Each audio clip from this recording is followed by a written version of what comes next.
Welcome to The Explainer. So today we're diving into a seriously beautiful and, frankly, deeply moving question based on a fantastic analysis by Bookiva Reviews. Can two completely broken people still manage to create a beautiful story together? We're unpacking John Green's totally unforgettable young adult novel, The Fault in Our Stars. But hey, let me be crystal clear right out of the gate. This is absolutely not your typical romance. No way. We're gonna map out this incredible story about life, loss, hope, and how on earth we find true meaning even when we're literally surrounded by pain. Think about this for a second. What if you met the love of your life, but you knew, absolutely for a fact, that time was already running out? Just let that sink in. It completely flips your perspective on everything, doesn't it?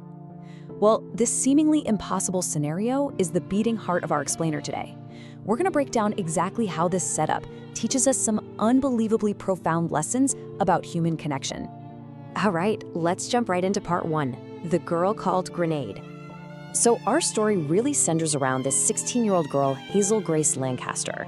And Hazel has terminal thyroid cancer, which unfortunately has spread to her lungs. Because of this, she lives a super isolated existence. I mean, she spends almost all of her time just reading books, thinking these deep thoughts about the universe, and actively trying not to form any new emotional connections. She actually uses a really specific, kind of heartbreaking metaphor to describe herself. She calls herself a grenade.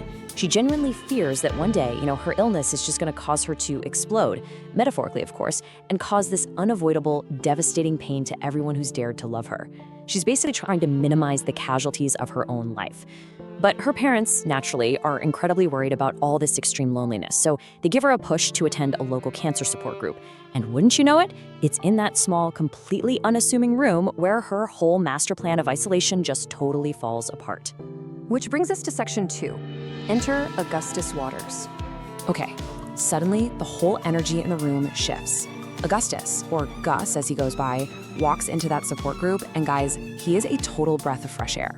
He's this charming, funny, wildly intelligent survivor of bone cancer who is missing a leg, but absolutely hasn't lost his spirit. The contrast between these two is just night and day.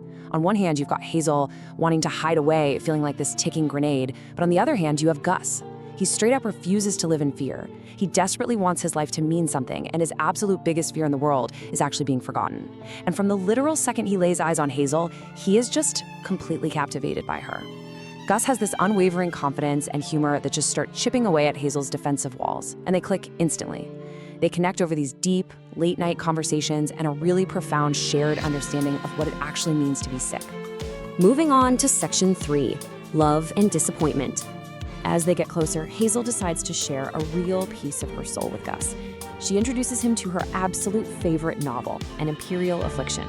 It's a story about a girl with cancer, but it has this totally sudden, entirely unresolved ending that just leaves you hanging in midair.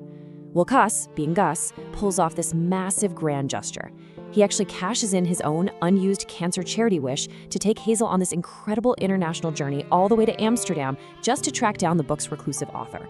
We get to watch them explore this gorgeous city together. They're laughing, eating these fancy dinners, and slowly but inevitably falling deeply in love. And the emotional peak of this whole trip, it's when Augustus just looks at her and simply declares, "I'm in love with you." For the first time in what feels like forever, Hazel actually lets her guard down and allows herself to feel pure, unfiltered happiness. But life rarely hands us perfect answers on a silver platter. That incredible floating on air high of the Amsterdam trip, it crashes face first into a harsh wall of disappointment. When they finally manage to track down this elusive author, they find out he's not some grand fountain of wisdom at all. He is incredibly rude, bitter, and just deeply broken. It's a really harsh reality check for Hazel. It forces her to accept that sometimes those perfect, neat little answers we're desperately looking for, they simply aren't there. And that leads us into section 4, the heartbreaking turn. Just when life is finally starting to feel beautiful and full of real possibility for Hazel and Gus, everything abruptly changes. Augustus reveals the absolute most devastating news imaginable. His cancer has returned, and this time it's terminal. The shock is just absolute. This vibrant, strong, deeply confident guy we've really come to know and love suddenly becomes incredibly weak and vulnerable. And we watch as the dynamic between them completely flips. Hazel, who literally wanted to isolate herself just to protect others, now has to step up.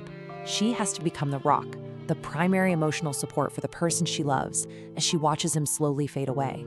During this agonizing time, Augustus is terrified. He's genuinely haunted by his greatest fear, the idea that his life just won't matter, that he'll be totally forgotten because he didn't do something globally heroic or famous. But Hazel steps in and comforts him with this incredibly profound truth. She tells him, "You don't need to be loved by millions to matter deeply to one person." It's such a powerful moment. She makes absolutely sure he knows that to her, he is everything. His life has incredible, undeniable meaning, and he hit the mark right where it mattered. Which brings us to our final section, number 5, infinity in numbered days. As Augustus's condition steadily worsens, the story reaches its emotional climax. Knowing the end is super close, Gus actually organizes a pre-funeral for himself. Why? Just so he can actually sit there and hear the eulogies people will give him while he's still alive to appreciate them. It's so sad, but so perfectly Gus. And during this gathering, Hazel delivers this beautifully tragic thought to him. She says, "I fell in love the way you fall asleep, slowly and then all at once." It completely, perfectly captures the inevitability and the overwhelming weight of her love for him. Shortly after this really heartbreaking gathering, Augustus passes away, and Hazel is, as you can imagine, completely shattered. But Gus doesn't just leave her with nothing. Even in the absolute depths of this grief, there's one final gift. He leaves a letter for Hazel, and in that letter, he drops one last massive truth bomb. Pain is unavoidable, but we choose who hurts us. Loving someone inherently means accepting vulnerability and, yeah, the risk of pain. But Gus uses his final words to tell Hazel that he is absolutely 100% happy with his choice. He chose her. And for him, the pain was absolutely worth the love. So why did this story resonate with literally millions of people all over the globe? Well, because it just feels so incredibly honest. It manages to balance gut-wrenching heartbreak with this incredible, authentic humanity. The core takeaways here are totally universal. Life is temporary, and literally none of us know how much time we really have. But love gives our lives meaning, even if it's brief. Pain is just an unavoidable part of that love. And ultimately, at the end of the day, we all just want to feel remembered and important to someone. It is not a perfect fairy tale, not by a long shot. It's real, and honestly, that's exactly why it hits so hard. Ultimately, Hazel says to Gus, "You gave me a forever within the numbered days." It's a line that brilliantly captures the absolute essence of their journey together.